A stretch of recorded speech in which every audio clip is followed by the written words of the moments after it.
And a very good morning to you. It is Monday morning. It is the 21st of February, the year 2022.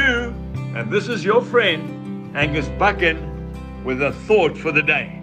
If we go to the book of Job, chapter 14 and verse 5. Since his days are determined, the number of his months is with you. You have appointed his limits so that he cannot pass.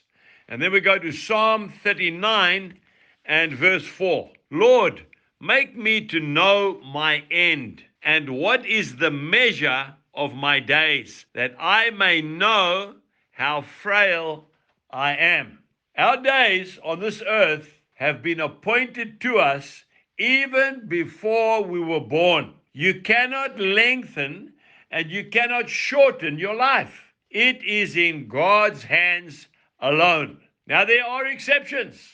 King Hezekiah prayed to God on his deathbed. He was weeping bitterly and he asked God to increase his life, and God gave him 15 years extra. You can read that in 2 Kings chapter 20. The sad thing is some people are obsessed by trying to prolong their lives, and in so doing live miserable, sad lives. It's not about the length of time that you and I have on this earth that counts. It's what we do with that time that God has given us that counts. You know, Paul said in Philippians chapter 1 verse 21, he said, for me to live is Christ and to die is gain. In other words, you can't frighten a Christian with heaven.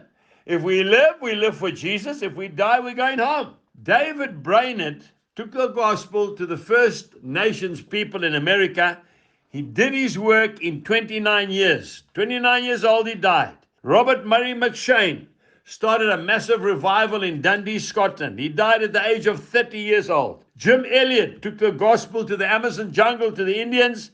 He died at 28 years old. Remember, he said, this was his favorite saying, it is no fool who gives what he cannot keep to gain what he cannot lose. That's right.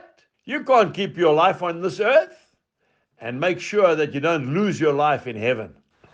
Some folk are afraid to die. Remember, Jesus gives you and I the strength to live, and he gives us the strength to die.